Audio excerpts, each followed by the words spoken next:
Lurena Halvex was known as the quiet, well-dressed mother with a perfect lawn and a spotless smile.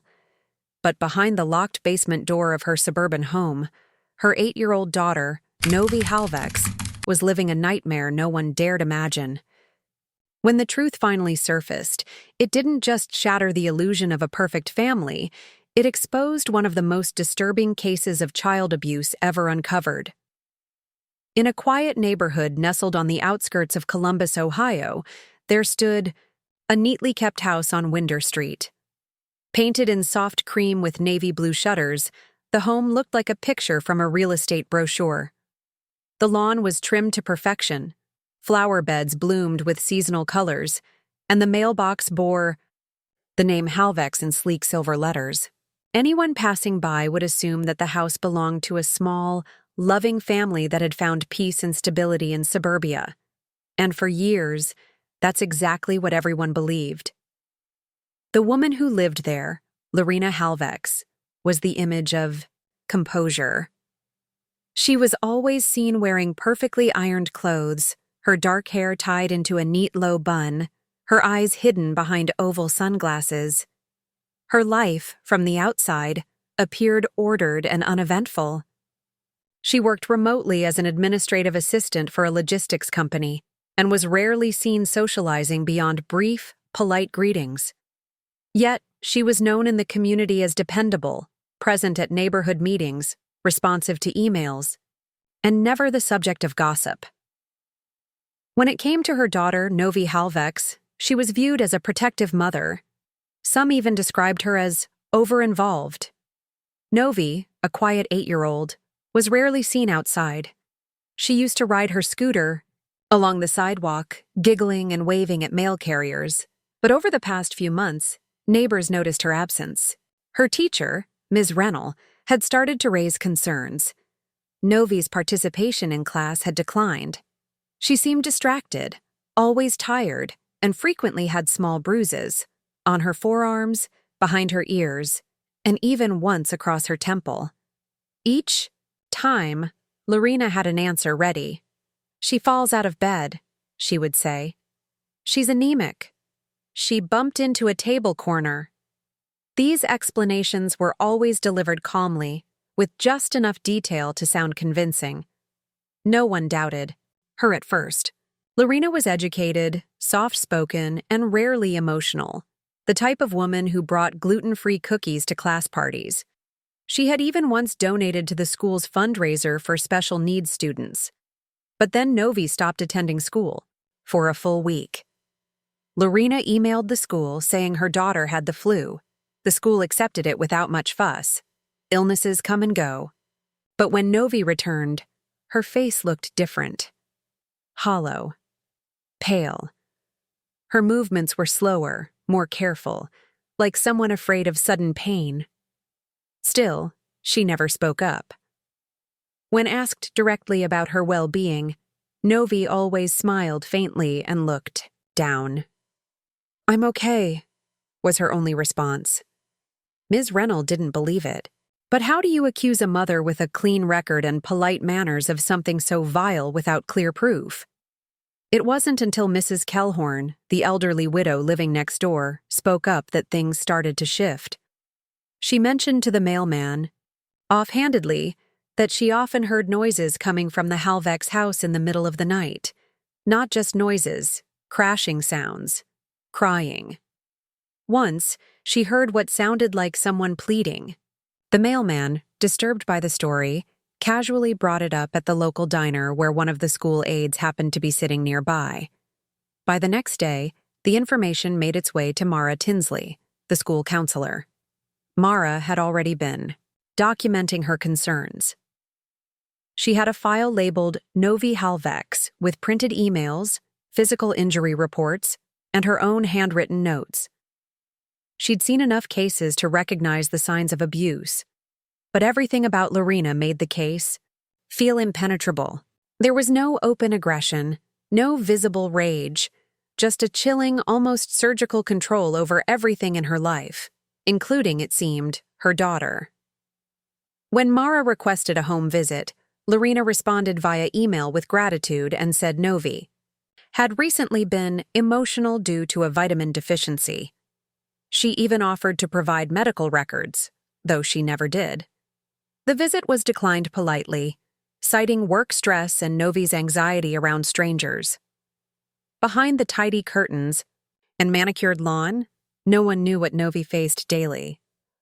The cold silence, the locked doors, the carefully timed meals, the way the basement door creaked every time it opened, and how it never seemed to open when guests were over.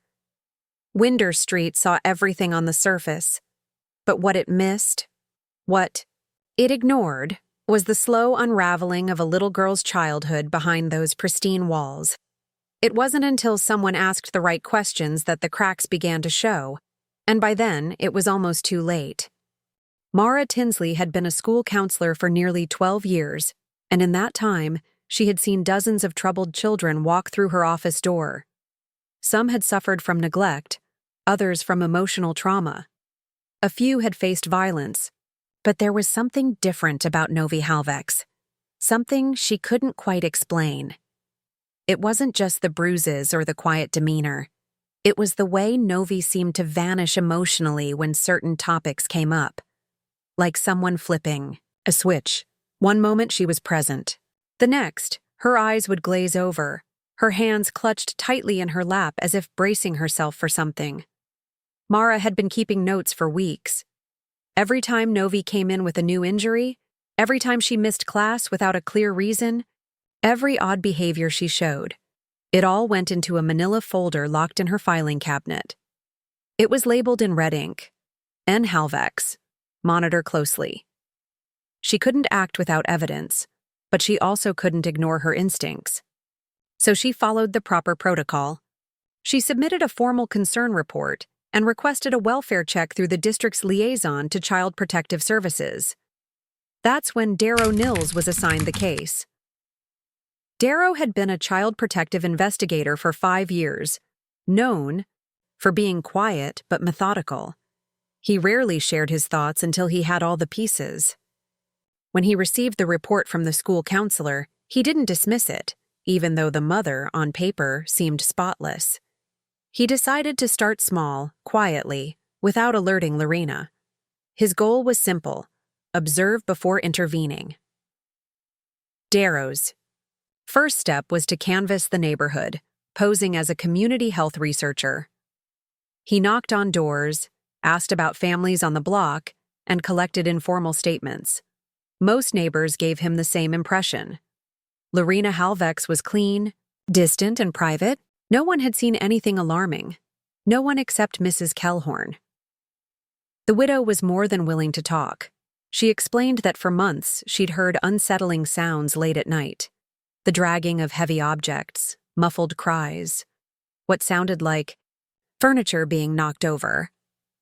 She had told herself it was nothing. Maybe the girl was throwing tantrums. Maybe they were moving furniture. But the sounds kept coming. One night, she heard what she thought was a child screaming. It lasted only 30 seconds, but it chilled her. Armed with that account, Darrow decided to go a step further.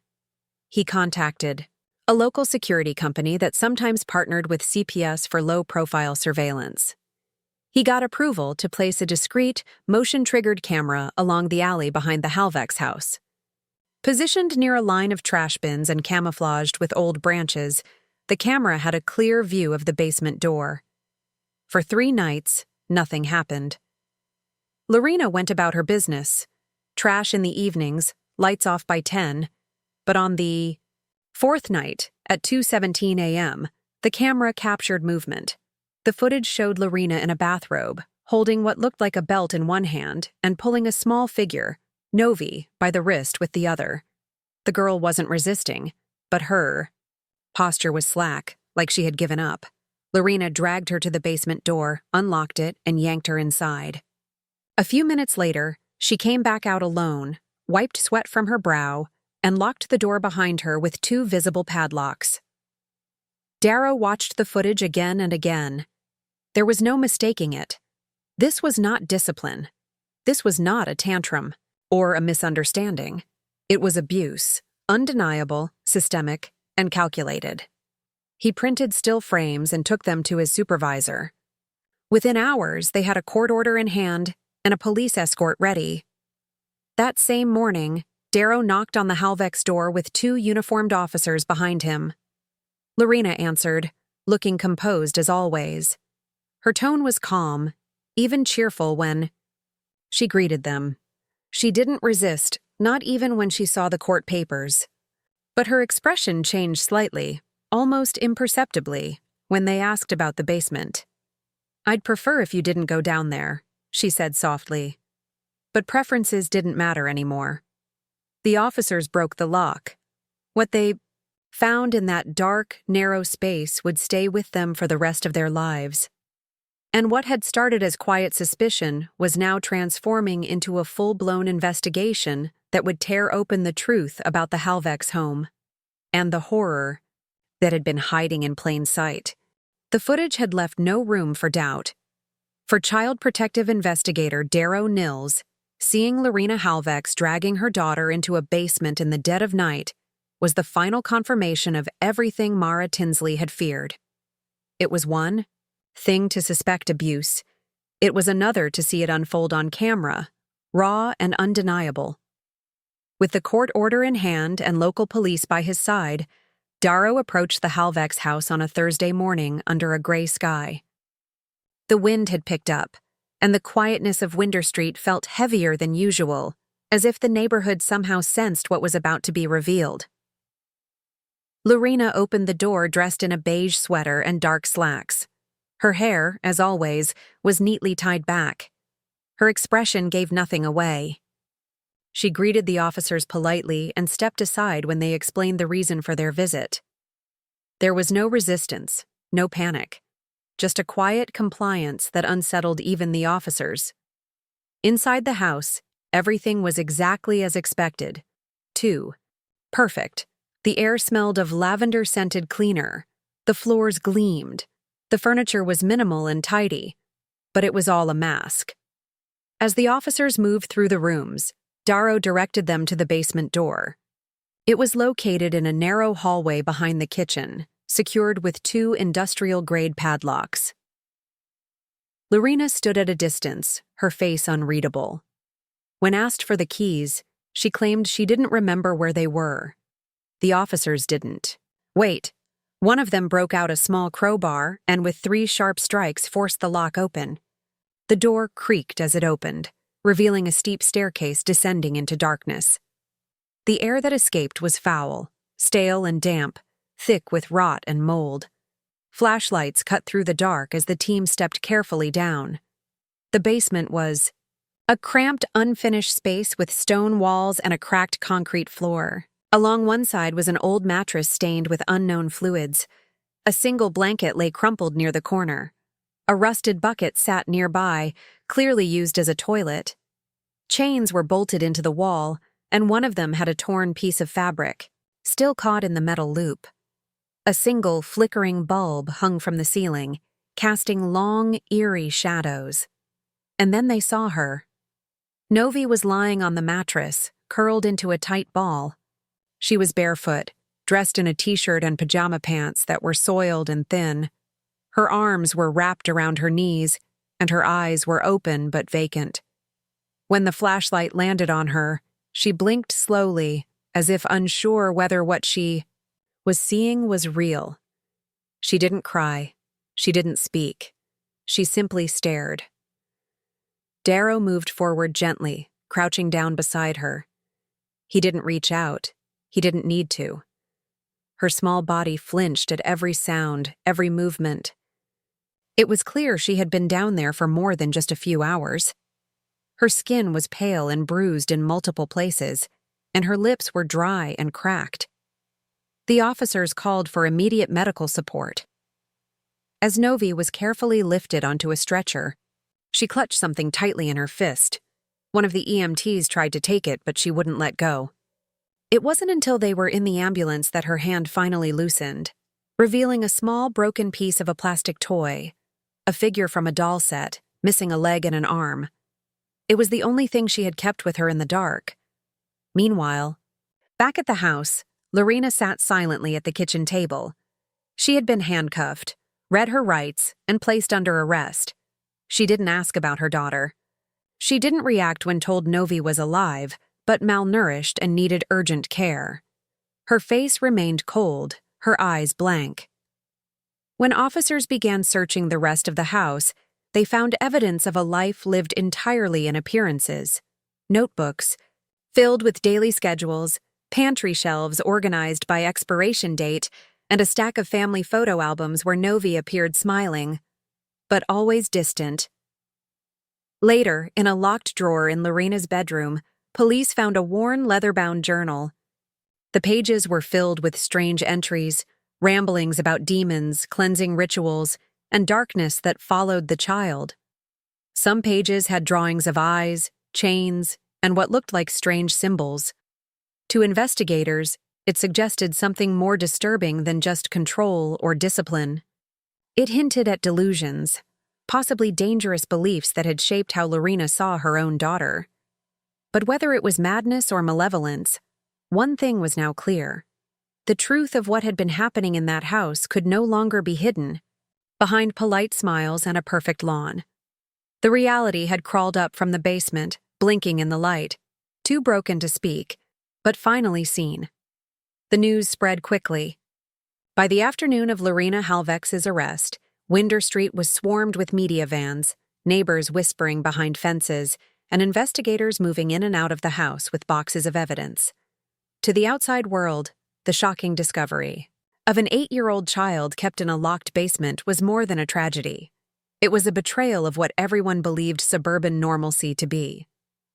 The pristine home, the clean-cut mother, the silent, suffering daughter, it all unraveled in a single day. Novi Halvex was transferred to the county hospital, where she was placed under protective supervision. Her physical condition was alarming.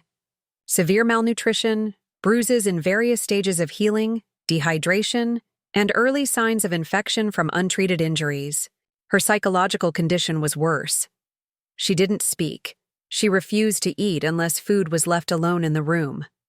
Nurses noticed she flinched at sudden movements and could not sleep unless the room was completely dark and silent. Her body had survived. Her mind, however, was somewhere far away, behind locked doors that would take years to open.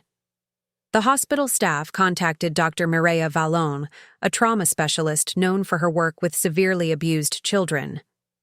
Dr. Vallon began visiting Novi daily, slowly earning fragments of trust. At first, Novi wouldn't make eye contact. She barely acknowledged anyone, but after 3 days, she accepted a small stuffed animal. Then she began drawing, first just lines and circles, but eventually shapes. A basement, a staircase, a woman with no face, a small child curled in a corner. Dr. Vallon didn't push for explanations. She just watched and waited. Meanwhile, law enforcement delved deeper into Lurena's past. What they found was chilling in its precision. Lurena had no history of mental illness on record, no prior arrests or domestic complaints. Her work records were spotless. She paid her taxes. Her internet search history was clean, too clean.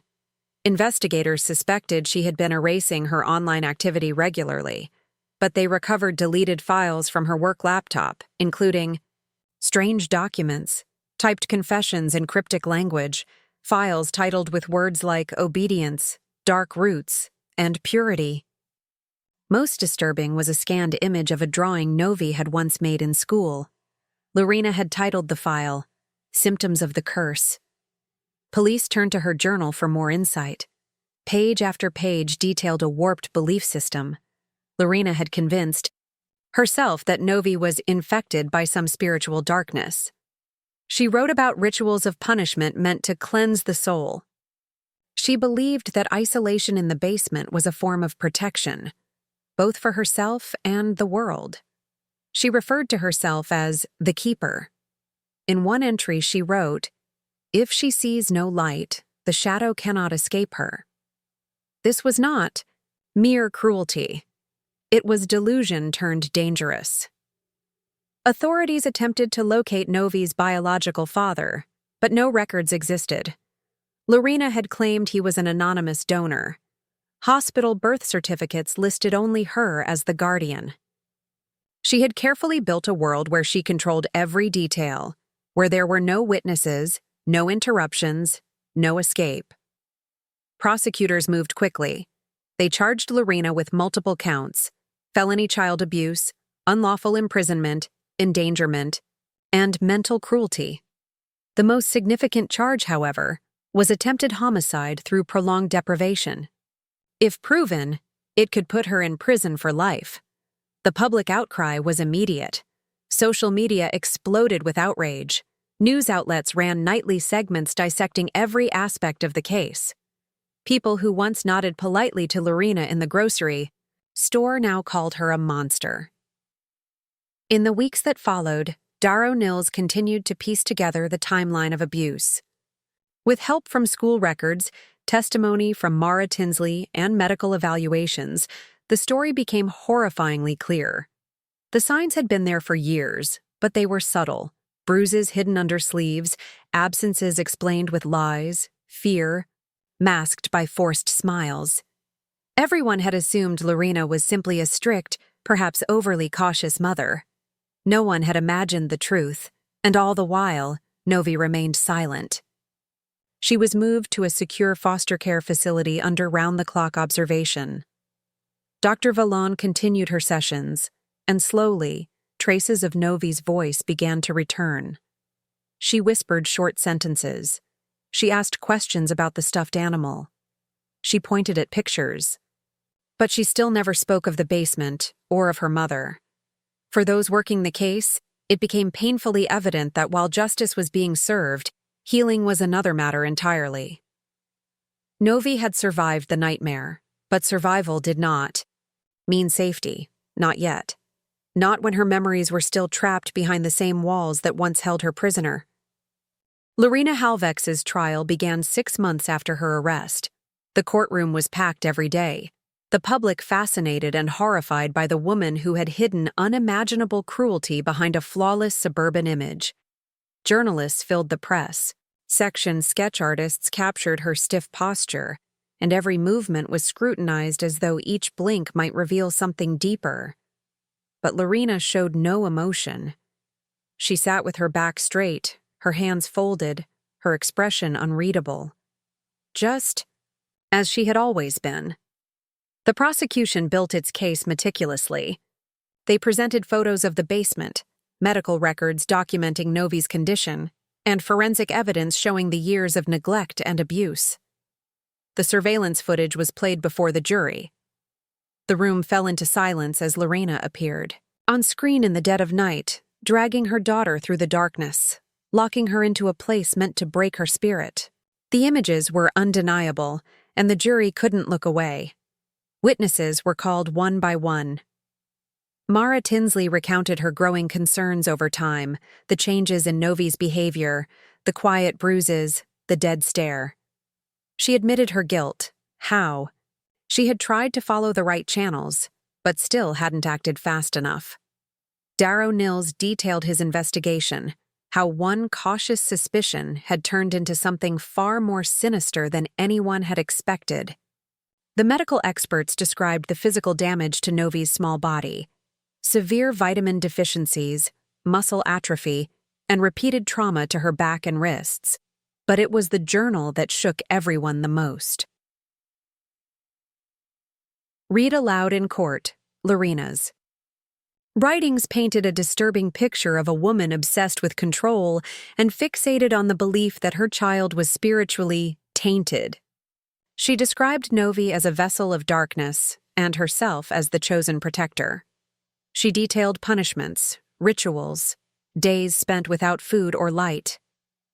"The child must be broken to be rebuilt," one entry read. The courtroom sat in stunned silence. It became clear that this wasn't just abuse. It was a twisted crusade waged against a child too young to understand. Lurena's defense tried to argue mental illness. They brought in a psychiatrist who claimed she suffered from a rare form of delusional disorder. But prosecutors countered with evidence of careful planning, methodical routines, and an ability to function in public with chilling normalcy. They argued that this was not madness, it was malice wrapped in structure, a monster hiding behind a calm voice and clean home. Novi did not testify. She was still under psychiatric care, slowly recovering in a new foster environment. But her presence was felt in every word, every image, every painful fact laid bare. The jury took less than 4 hours to return a verdict, guilty on all counts. The judge sentenced Lurena to life in prison without the possibility of parole. Reporters called it one of the most disturbing cases of child abuse the state had ever seen. News outlets ran segments with headlines like, "Mother of Darkness," and "The Basement Prisoner." People debated the warning signs, how a community missed the signals, how a school counselor's gut feeling was all that had stood between a little girl and a quiet death. After the trial, the Halvex home was boarded up. The neighbors avoided it. Some wanted it torn down. It stood like a scar in the neighborhood, perfect on the outside, but poisoned within. The space where innocence had been locked away. Novi's future remained uncertain. Though she was slowly learning to trust again, the damage could not be undone. Her new foster family, a couple who specialized in trauma care, gave her a room with sunlight and soft blankets, toys and books. She was allowed to lock the door from the inside if she felt scared. There were no basements in the house, no dark corners, no padlocks. She still had nightmares. She still jumped at loud sounds. But slowly, with help from Dr. Vallon and her new caregivers, she began to reclaim small pieces of childhood. She painted again. She smiled when the family dog licked her hand. She asked to go outside. And one day, months later, she spoke without being prompted. Just 3 words, quiet and unsure. "I feel safe." There was no fairy tale ending, no simple fix to years of isolation and pain. But there was a beginning, a fragile, flickering light where there had once only been shadows. And for those who had watched her story unfold, it was a reminder that survival is just the first step. Healing comes after, and it takes time.